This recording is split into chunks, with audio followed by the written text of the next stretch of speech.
Hello big boss. നമ്മുടെ ചൊറിയുമ്പോഴും രാവിലെ തന്നെ ചൊറിഞ്ഞു തുടങ്ങിയിട്ടുണ്ട്. പ്രത്യേകിച്ച് കാര്യങ്ങളൊന്നുമില്ല, ചുമ്മാ ഇരുന്ന് സ്ഥിരം പരിപാടി. രാവിലത്തെ ഒരു ഓൺ സ്ക്രീൻ സ്പേസ് കിട്ടാനുള്ള പരിപാടിയായിട്ടാണ് തോന്നുന്നത്. ഈ അനീഷ് എന്ന വ്യക്തിക്ക് സംസാരിച്ച് നിൽക്കാൻ അറിയത്തില്ല. ആൾക്കാരെന്തെങ്കിലുമൊക്കെ സംസാരിച്ച് തുടങ്ങുമ്പം അങ്ങനെ ഏതെങ്കിലും ഒരു വേർഡ് അതിൽ തന്നെ പിടിച്ചങ്ങ് നിൽക്കും. അത് തന്നെ ഒരു 4-5 പ്രാവശ്യം പറയും. പിന്നെ ആവശ്യത്തിന് ഇല്ലാത്തടത്ത് മൊത്തം ഉപദേശങ്ങളാണ്. അങ്ങേരെ എന്താണ് പറയുന്നതെന്ന് അങ്ങേർക്ക് തന്നെ ബോധമുണ്ടോയെന്നൊരു സംശയമില്ലാതില്ല. ഭക്ഷണം കഴിക്കാനിരിക്കുമ്പോൾ പോലും അങ്ങേര് വെറുതെ ഇരിക്കുന്നില്ല, അവിടെയും പ്രശ്നം ഉണ്ടാക്കുകയാണ്. ഒരു വോയിസ് ഏൽപ്പിച്ചു തരാം.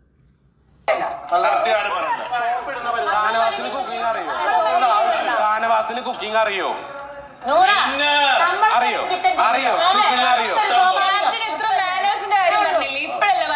എന്നാ അടുത്ത തവണ കിച്ചൺ ടീമിലേക്ക് വരാട്ടോ.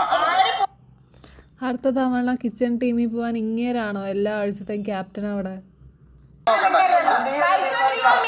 ആദ്യം അവനവന്റെ കണ്ണിലെ കരടെടുത്ത് മാറ്റിയിട്ട്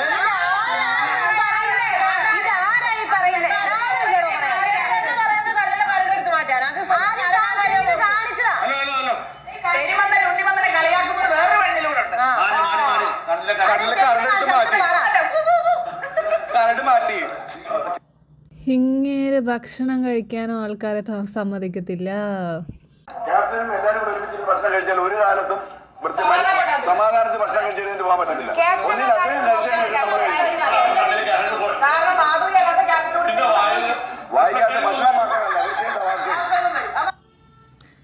കേട്ടല്ലോ, അവിടെയുള്ള ആൾക്കാർക്ക് തന്നെ ഇങ്ങനെ മടുത്ത് തുടങ്ങി. എന്നാൽ ഇങ്ങേർക്കത് മനസ്സിലാവുന്നുണ്ടോ? ഇല്ല. ചുമ്മാ ഇരുന്ന് ഇങ്ങനെ ചൊറിഞ്ഞുകൊണ്ടിരിക്കും.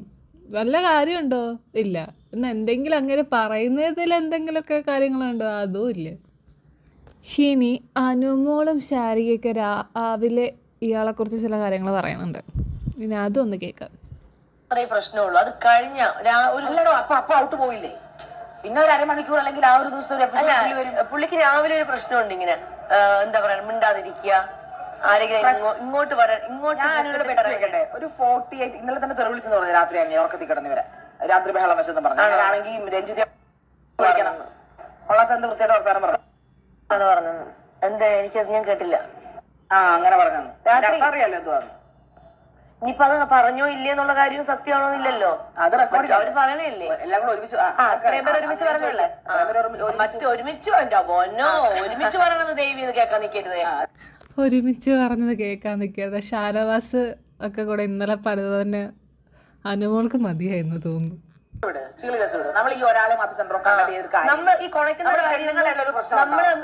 നമ്മളത് അറിയേണ്ട ആവശ്യം അവർ തമ്മിലുള്ള പ്രശ്നമാണ്. അത് അവര് തന്നെ തീർത്തോളും. അതെന്തെങ്കിലും വീട് കിട്ടും നമുക്ക് വലിച്ചു കീറാം. നമുക്ക് നമ്മൾ എന്താണ് കാണിക്കുന്നത് അത് നമ്മൾ ഉറപ്പല്ലേ. ഈ പോക്കാണെങ്കിൽ അനീഷ് എത്ര നാൾ ഇതിൻ്റെ അകത്ത് കാണോ എന്താ. മിക്കവാറും അടുത്ത ആഴ്ച തന്നെ അത് ഇങ്ങനെ തൂക്കിയെടുത്ത് പുറത്താളാനുള്ള എല്ലാ ചാൻസും കാണുന്നുണ്ട് ഇങ്ങനെയാണെങ്കിൽ. ബൈ. അടുത്ത വീഡിയോ ആയിട്ട് വീണ്ടും വരാം.